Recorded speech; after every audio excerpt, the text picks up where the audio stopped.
Bismillahir Rahmanir Rahim. Continuing on with the chapter of Al-Ijara, we were saying before that when the leased out item is destroyed and the person is no longer able to reap the benefits, then the Ijara contract is null and void. But if you took any benefit before the destruction, then you have to pay for the amount of time you took the benefit. Whereas on the other hand, if you were to annul the contract yourself, then you would have to pay for the full period. And we gave the example with the house being on rent. So it was on rent for 1 year. Nobody is allowed to annul this contract. So if the tenant annuls the contract, he will have to pay for 1 year's wages. And if the owner of the house annulled the contract, then the tenant does not owe the owner of the house anything. So notice the crucial difference between when somebody annuls a contract without due right and when the leased out item is destroyed through natural calamity. Or for example, if somebody rents out land to grow crops, but the water supply to the land is cut off, so he is now no longer able to plant the crops. So we say he will pay for the rent for the amount of time he used the land, but he does not need to pay for it after the water is cut off because he is no longer able to make use of this land anymore. What about this situation? A person rents out a house, and this house is destroyed through a flooding or some natural calamity. So now the tenant wants to annul the Ijara contract because he is no longer able to make use of this house. Or perhaps he is able to make use of it, but the house is still damaged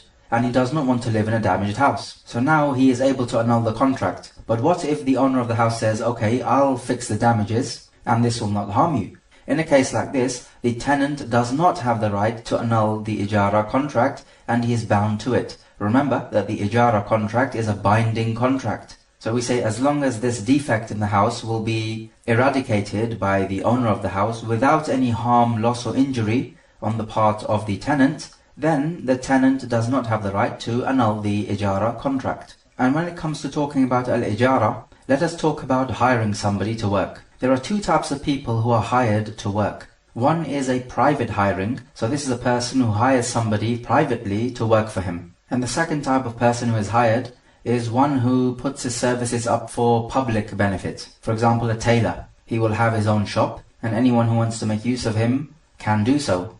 And we say the first one is private because the time he spends working is specifically for you, because you have hired him. So his time is specifically for you. Whereas with the general person, his time is shared out amongst the public. So as for the private person, when he's working for you, at that particular time he is not allowed to be working for anyone else. You deserve his full attention. On the other hand, for example, if we have a tailor, he will have his doors open for the public. Anyone who wants to make use of him can do so. So essentially the difference between these two hirelings is that when it comes to the private person who is hired, the value of his work is pertaining to the time which he spends with you. As for the public worker, then the value of his work is pertaining to the work itself or his actions, because his work is made use of by the public generally. Is there a difference in ruling between these two types of workers? We say yes, there is. As for the private hireling, or the private person you hire, if this worker makes a mistake, and we mean an honest mistake without any ta'addi or tafreed, then he does not stand as a guarantor for the loss which he has incurred. So for example, person A hires a private tailor, who is person B. And person A says, I would like you to work for me for 1 month. And they agree to a wage. So person A brings his clothes to person B, and person B is going to sew them and shape them however person A wants it. So one day he makes a mistake in his work and he does not make the clothing as person A wants it. So as long as person B is not guilty of ta'addi nor tafreed, we say that the loss is not borne by person B, and the reason is because person B in this case, as a private hireling, is like a wakil to person A. And a wakil does not bear the loss if he is not guilty of ta'addi nor tafreed, as we said before in the chapter of al-wakalah. Whereas when it comes to a public worker, so one who works for the public, then if he makes a mistake, then he does bear the loss.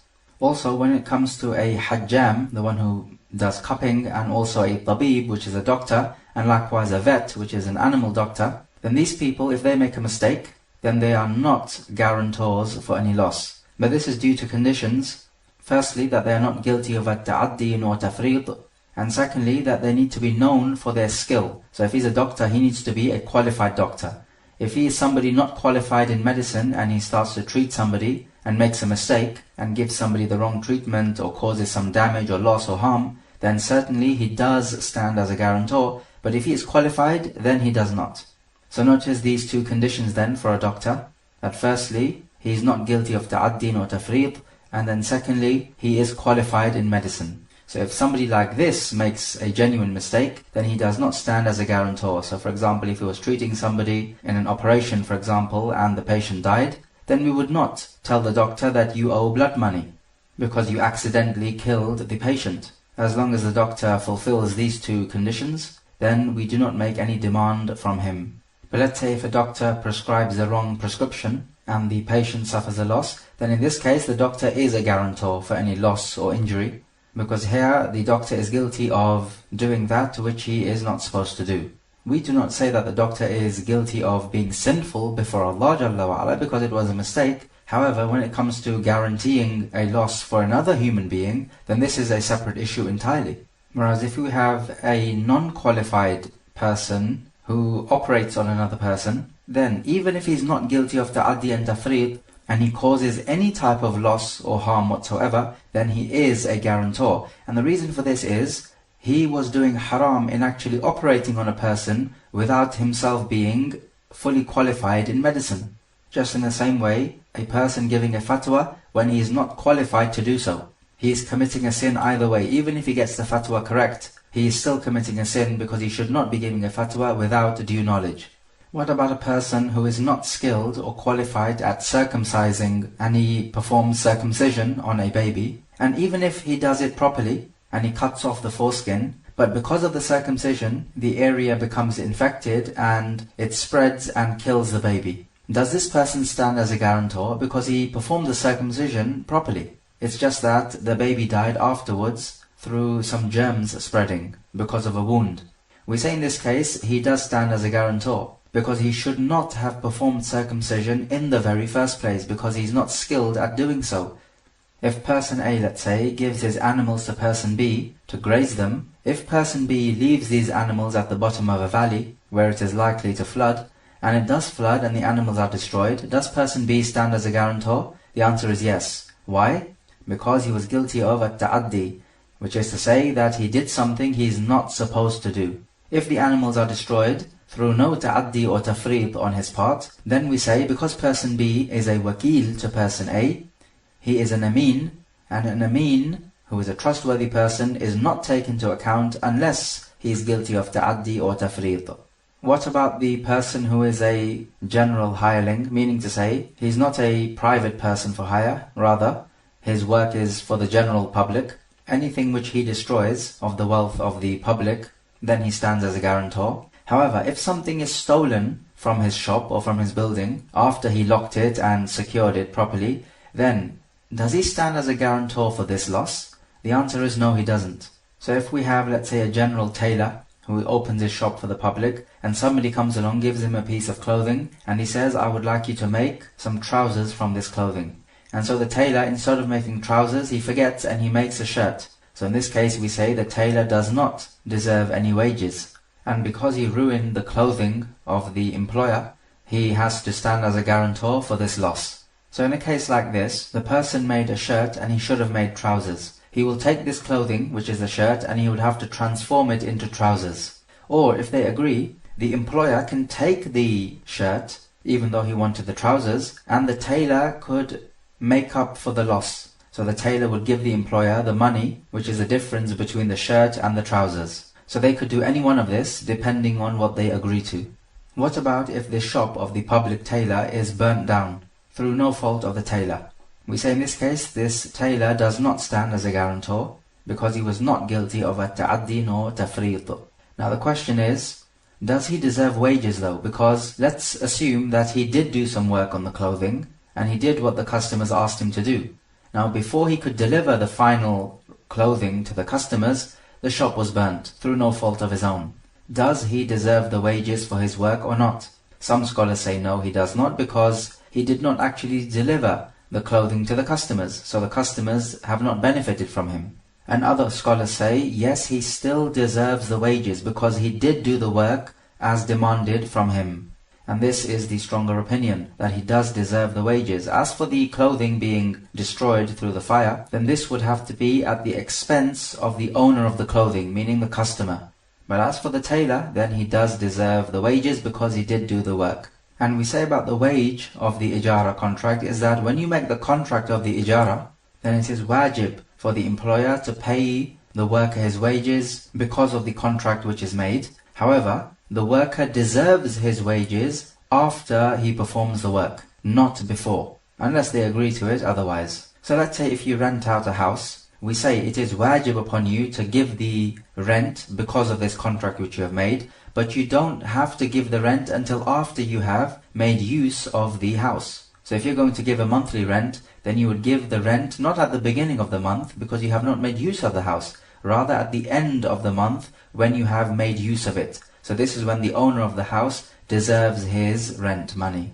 And we say that after a month expires, even if you have not made use of the house, you still have to give the money. Because remember, by the mere contract, the rent money becomes wajib upon you, whether you make use of the house or not.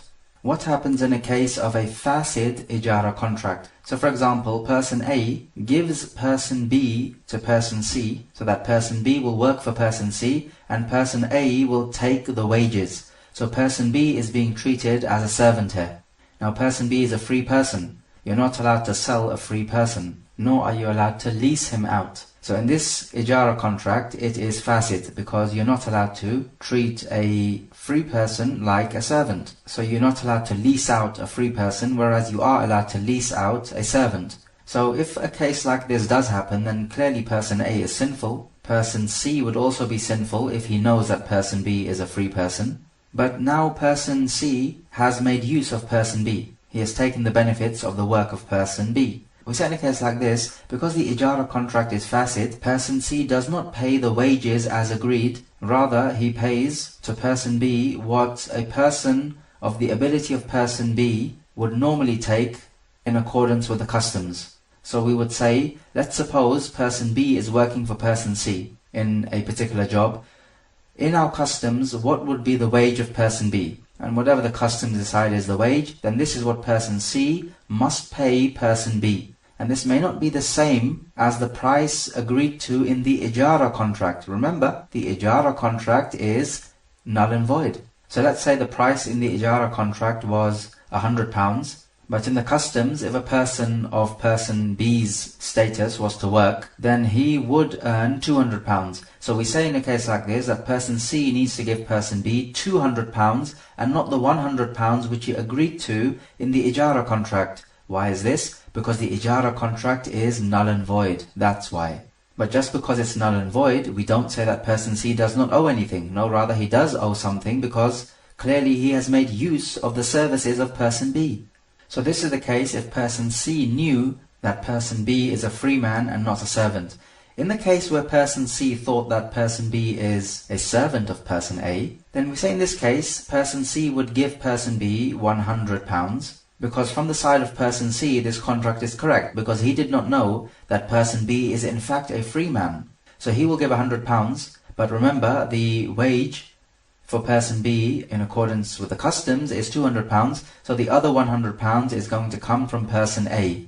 So either way, person B is going to take away £200. What if the work in the ijara contract is haram? For example, selling wine. In a case like this, the one who hires the worker, he has to pay the money, but this money is going to go to the treasury. And this is the case if both of them knew that this work is haram. If the worker did not know that this work is haram, meaning to say selling wine is haram, then we say that he does deserve his money because he did work, but we also tell him to repent from this work and not to return to it.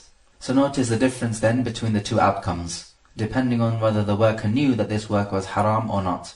So now let us take these ahadith in this chapter. Hadith number 782. وعن ابن عباس رضي الله عنهما قال احتجم رسول الله صلى الله عليه وسلم وأعطى الذي حجمه أجره ولو كان حراما لم يعطه. رواه البخاري. From Ibn Abbas, he says that the Prophet got himself cupped and he gave the cupper his wages. And if it was haram to give the cupper his wages, the Prophet would not have given him anything. Al-Bukhari reported it. Hadith 783. وعن رافع بن خديج رضي الله عنه قال قال رسول الله صلى الله عليه وسلم كسب الحجام خبيث. رواه Muslim. From Rafi' bin Khadij, he says that the Prophet said, the earning of a copper is impure, or it could mean it is lowly or base. So these are two narrations, and on the face of it, they seem to be contradicting each other. Is it halal or haram for a copper to take his wages? The word al-khabith is crucial here, because al-khabith could mean haram, but it could also mean something which is lowly or base. As for example, Allah Jalla wa Ala saying, when you are giving in charity, وَلَا تَيَمَّمُوا الْخَبِيثَ مِنْهُ تُنْفِقُونَ, and do not seek the worst part of your wealth to spend with it. So don't give the impure part of your wealth in charity, rather give the good part of your wealth in charity. And we know when Allah makes something haram, He makes its price haram also. But we know for a fact that cupping is not haram. Therefore its price can also not be haram. So what we say is that the earning of a copper is not from the best type of earning. Rather it is a lowly type of earning, but it is halal. So if a copper takes wages, he is not committing anything which is haram. And just because something is khabith does not mean it is haram. For example, the Prophet called garlic and onions khabith because of the foul smell which they give off. Does this mean that the onions and garlic are now haram? The answer is of course not. So we say in conclusion that a copper taking his wages is much like a person eating garlic and onions. He's consuming or taking that which is khabith. But the onions and garlic are khabith because of their smell, and the wages of a copper is khabith because of the actual earning. So we say it is not the best type of earning, although it is still halal. And we can even reason it out. We can say that if we said that the earning of a copper is haram, then we will not find anyone to perform cupping. Because why should a person waste his time and effort and purchase the material he needs for cupping when he's not going to make any money out of it? You will simply not find too many people who would want to do cupping on others. And talking about earnings, we ask the question, which is the best type of earning? Some scholars have said that a good blessed trade is the best type of earning because of the hadith, that the best a man eats from is from the earnings of his own hand, and every blessed trade transaction. Some scholars have said that agriculture is the best type of earning, because with the agriculture you rely upon Allah Jalla wa Ala for the sun and the rain to have your crops grow. And only Allah can provide the sun and the rain, which means that all the while your heart is attached to Allah, so you're making tawakkul on Allah Jalla wa Ala, unlike many other jobs in which you don't have tawakkul on Allah because you know you're being given a monthly salary, for example, regardless of the weather. So because of this tawakkul factor, some scholars have said that agriculture is the best type of earning. Other scholars have said that the war booty is the best type of earning because it is the only job in which you earn your money and make the word of Allah the highest in the land. There's no other job which can do this. And from this narration we also take that it is permissible to get yourself cupped and perform cupping because the Prophet had himself cupped. And likewise with all other types of medicine, it is permissible to take medicine and to treat yourself. And on the night when the Prophet was taken up into the heavens, he says that I never passed by an angel except that he said to me, O Muhammad, order your ummah to perform cupping. Some scholars have said that the earning of a copper is haram because of the narration in which the Prophet forbade three types of earnings: the price paid for a dog, the price paid to a prostitute, and the price paid for having yourself cupped. They say that the first two are definitely haram, and because the third, meaning the cupping, is mentioned along with them, then this must also be haram because it is linked to them. But we say just because it's linked to them does not necessitate that it takes exactly the same ruling. Because when the Prophet forbids something, it could be haram or it could be makruh. But with the narration of Ibn Abbas, we know it cannot be haram because the Prophet himself paid the cupper when he had himself cupped. So at best we can say it is makruh. As for the other two mentioned in the narration, then for sure they are haram. Some scholars might say that paying the cupper is specific to the Prophet, but as for us, then we are not allowed to pay the cupper. But we say no, rather the sunnah of the Prophet is taken from his statements and his actions. And we do not say that something is specific to the Prophet unless we have evidence. Otherwise the asl is that his actions are part of the sunnah to be followed. Because in the Prophet there is for us a goodly example. Similarly, where Allah Jalla wa Ala says in the Qur'an, وَالْخَيْلَ وَالْبِغَالَ وَالْحَمِيرَ لِتَرْكَبُوهَا وَزِينَةً, and horses and mules and donkeys for you to ride on and for adornment. So some scholars have said, using this ayah, that the meat of the horse is haram, because the horse has been linked to the mule and the donkey, and we know the mule and the donkey meat is haram, and these three types of animals, Allah says in the Qur'an, are for riding and adornment. So therefore they say that the horse is for riding and adornment, and its meat is haram, because it is linked to the other two animals. However, we have a narration in which a horse was sacrificed during the time of the Prophet, and the meat was eaten. So this clearly proves that the meat of a horse is halal. Otherwise, Allah would have sent down something to the Prophet informing him that the meat of the horse is haram. And we have a narration in the Musnad of Imam Ahmad and also in the Sunan, where the Prophet gave the kappa his wages, which was some food, and he told him to give this food to his animals, meaning as fodder. And so we take from this that if the kappa does not actually need the money or the wages himself, then he should get rid of it by spending it on other causes, because the earning is makruh.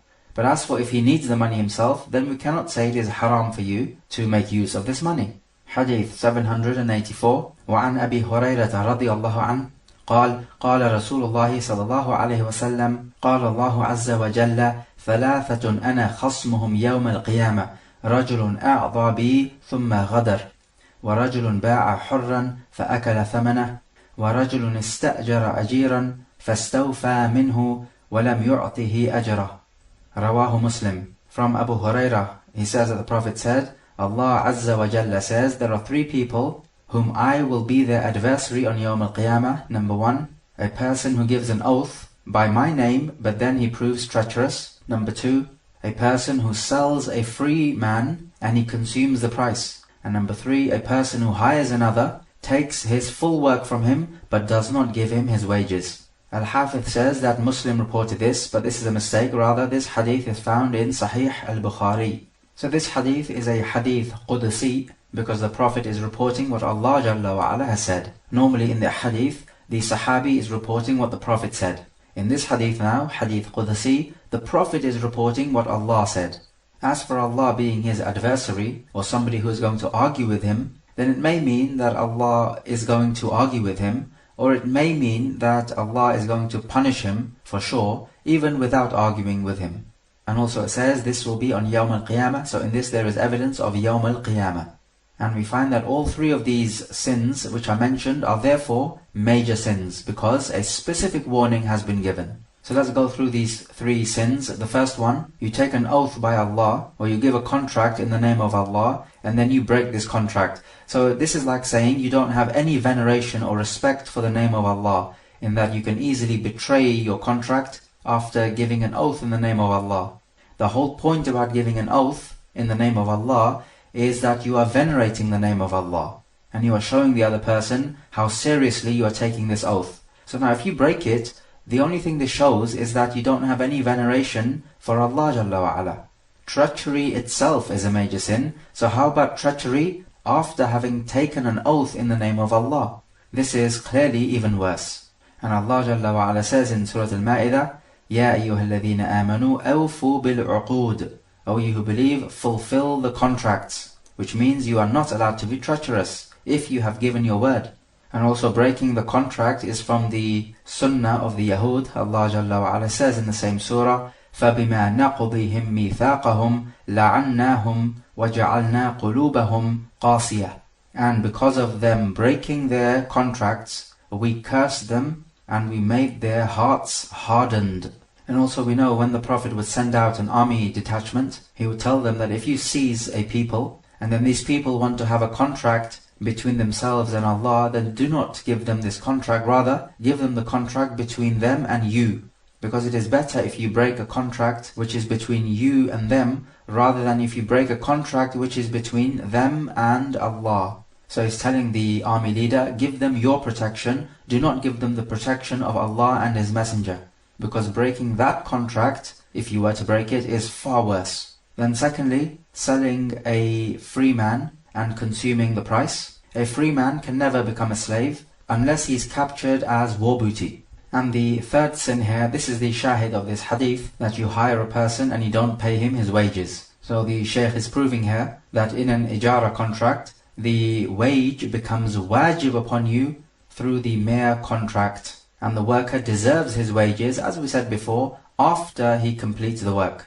And the hadith for this is coming up. And also in this narration, there is evidence that al-ijara is permissible, because the Prophet clearly says here that a man hires another person. So this is an ijara contract. The hadith says that these three people, Allah will be their adversary on Yawm al-Qiyamah.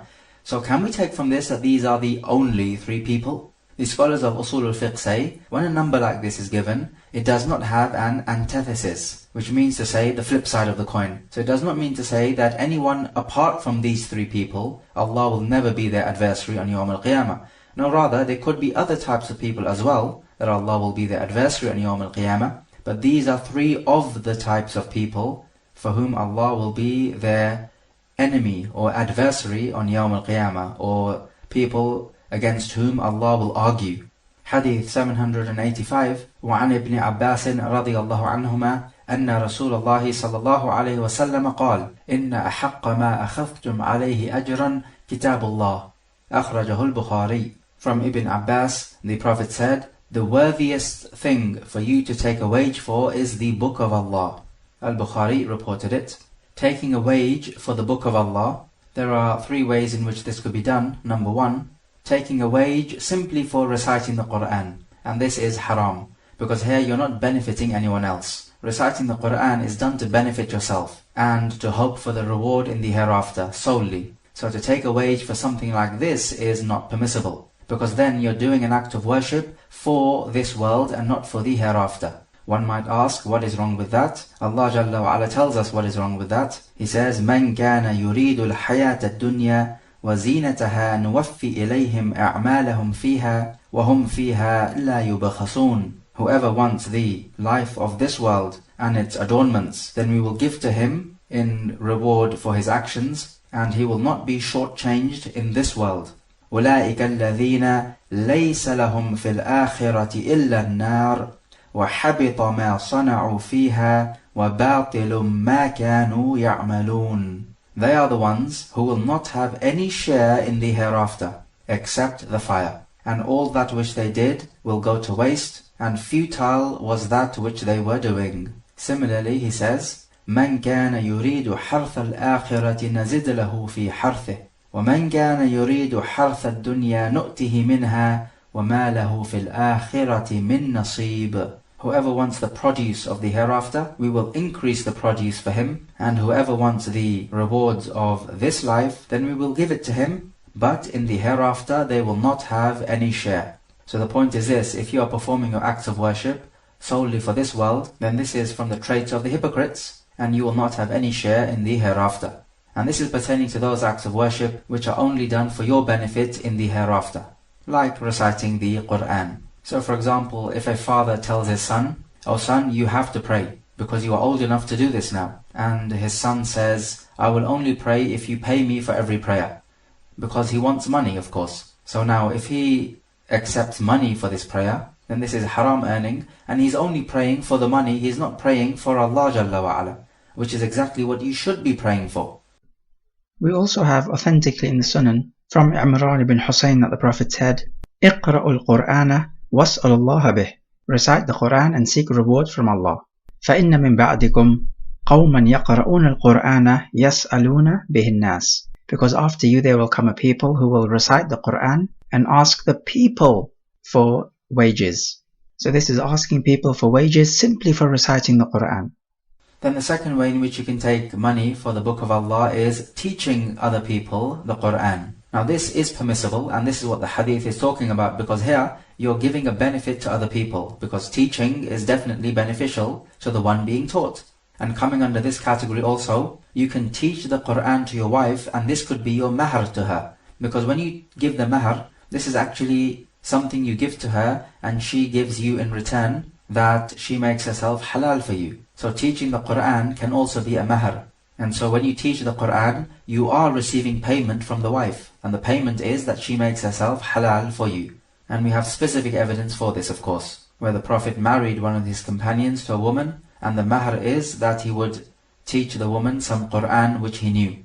Then the third way is using the Qur'an to make a ruqyah, and this is certainly permissible. We have specific evidence for this about some companions who were on a journey and they came across a people and the inhabitants did not receive them as guests. And so one of the leaders of the inhabitants was bitten by a scorpion and he wanted somebody to perform a ruqyah. So the companions performed the ruqyah by reciting al-Fatiha, but they took some sheep as payment. And the Prophet approved of this, and he even said, keep some sheep back for me. And in fact, this hadith, the wording which the Prophet spoke, is part of the longer narration of that hadith, where the companions performed the ruqyah using al-Fatiha. So we ask then, what about those actions which are acts of worship? So they are done to seek a closeness to Allah, but you also are providing a service to others. Are you allowed to stipulate a wage for these actions? We have a difference of opinion on this issue. One opinion is that when it comes to teaching the Qur'an, it is haram for you to take a wage. Likewise, if somebody is a judge in an Islamic court, or for example, if somebody is an imam to lead the prayers, or for example, for calling out the adhan, they all say it is haram to take a wage for these actions. For this opinion, they rely on the hadith in Sunan Abi Dawud from Ubadah ibn Samit, that he taught some people of Ahlul Suffah the Qur'an, and in return they gave him a gift, which was a bow. And Ubadah mentioned this to the Prophet, and the Prophet said, إِن سَرَّكَ أَن يُقَلِّدَكَ قَوْسًا مِن نَارٍ فَاقْبَلْهَا. If you will be happy that Allah should put a bow of fire around your neck, then accept this bow from them.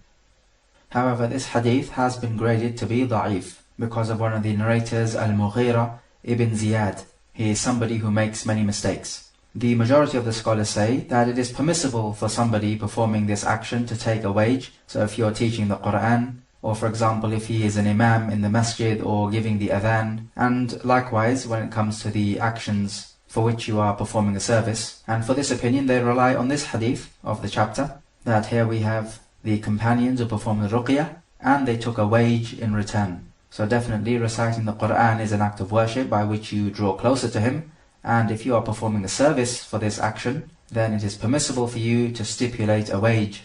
And Shaykh al-Islam Ibn Taymiyyah says that if this person has a need for this money, then he can take wages for it. So for example, if there is a person and he's the best one to give the adhan in a community, but this person is actually poor, so in a case like this he can stipulate that I will give the adhan and give you this service if you pay me for it. But as for if he does not have a need to take money for the adhan, because maybe he has other income, then he should not take money for this adhan. But in any case we can say this, that if the management of the masjid, they tell this person, look, can you give adhan for us, and in return we will give you some money for your service. So now in this case, the mu'adhin has not stipulated a wage. Rather, he is simply taking some money which the management has offered him to help him keep doing this adhan. This is definitely permissible, because the man himself now has not stipulated a wage. As for him stipulating a wage from his side, then we say that this is only permissible if he has a need for the money. But if he has other income, then this should not be done. So notice the difference between him stipulating the wage and the management giving him some money for his services. But as for other services which are not pure acts of worship, then you are allowed to charge for your services without a doubt. Hadith 786. وعن ابن عمر رضي الله عنهما قال قال رسول الله صلى الله عليه وسلم أعطوا الأجير أجره قبل أن يجف عرقه. رواه ابن ماجه. From Ibn Umar, the Prophet said, give the hireling his wages before his sweat dries. The hadith is sahih. So with this narration we find that the hireling deserves his wages after his work, not before the work. And similar to this is the hadith in the Musnad of Imam Ahmad, in which the Prophet said, يغفر لأمتي لآخر ليلة من رمضان. قيل يا رسول الله أهي ليلة القدر؟ قال لا ولكن العامل إنما يوفى أجره إذا قضى عمله. The Prophet said that at the end of Ramadan, meaning the last night of Ramadan, my ummah is forgiven. So they asked, is this Laylatul Qadr, O Messenger of Allah? He replied, no, but rather the worker deserves his wages when he finishes his work. So here the Prophet is saying that the worker, who is a Muslim here, finishes his work, meaning he's finished fasting Ramadan, therefore he deserves his wages, which is the reward. And the reward is that he will be forgiven. As the Prophet said, "Man sama Ramadana imanan wa ihtisaban, ghufira lahu ma taqaddama min dhanbih." Whoever fasts Ramadan out of iman and hoping for reward, then his previous sins will be forgiven. As for the Prophet saying before his sweat dries, of course he might work and he may not sweat. But this is the Prophet exaggerating in this issue. He is saying that you must give him his wages immediately when he finishes the work as you wanted him to. So as for immediately giving him the wages, then this is recommended. What is haram is for you to delay so much, such that it causes harm to the hireling. If he has not completed the work, and he had to leave off the rest of the work due to a valid reason, then as we said before, he should be given his wages up to the work which he has performed. But if he leaves the work without a valid excuse, he deserves nothing, because remember, the ijara is a binding contract. If the one who is doing the hiring, if he annuls the contract before the work is finished, then the hireling deserves the full wage, because again, the ijara is a binding contract. It is wajib to give the hireling his full wages. And giving the hireling his wages is part of you fulfilling the contract. Allah says, "Ya ayyuhalladhina amanu awfu bil-uqud." O you who believe, fulfill your contracts. And this means fulfilling every part of the contract. And you giving the hireling his wages is a trust upon you, and you have to render back the trust to those for whom it is due. He says, "Inna Allaha ya'murukum an tu'addu al-amanati ila ahliha." Verily, Allah commands that you should render back the trusts to those to whom it is due. And if a person is rich, and he does not give the hireling his wages, then this is the dhulm, which the Prophet has spoken about when he said, "Matlul ghaniyyi dhulm," that the delaying of a rich person is dhulm, or oppression. And also it is permissible for you to talk behind his back to other people. So you can tell other people, look, such and such a person, he is treacherous, or he does not pay the hireling his wages. And this would not be classified as backbiting, rather this would be classified as nasiha, or giving good advice to other people, so that the other people don't fall into his traps as well. Hadith 787, وعن أبي سعيد الخدري رضي الله عنه أن النبي صلى الله عليه وسلم قال: من استأجر أجيرا فليسمي له أجرته. رواه عبد الرزاق وفيه انقطاع ووصله البيهقي من طريق أبي حنيفة. From Abu Sa'id al-Khudri, the Prophet is reported to have said, when you hire somebody, then specify what wage you are going to pay him. The hadith is da'if.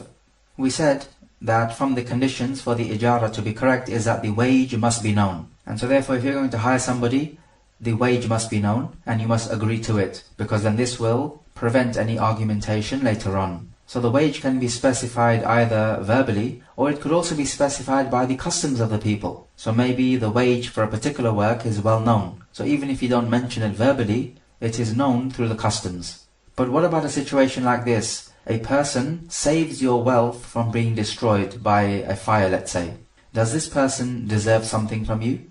Because of his efforts, he saved your wealth after all. We say yes, he does. But how much does he deserve? Because clearly you did not agree beforehand. It is not the type of situation where you agree to it, because it happened out of the blue, of course. So we say in a case like this, he deserves what is reasonable, meaning on a reasonable basis. What about a case like this? You ask somebody to do you a favor, let's say carry your bags to your house. And so he agrees and he carries your bags to your house. Then after doing that he says, pay me my wages. Are you obliged to pay him the wages? The answer is, if he is someone who prepares himself to carry other people's load, for example a porter, as you find in airports, then this person has prepared himself for this work, so he certainly deserves his wages. But as for somebody who has not prepared himself for this work, and he is doing you a favor, then he does not deserve any money for this work.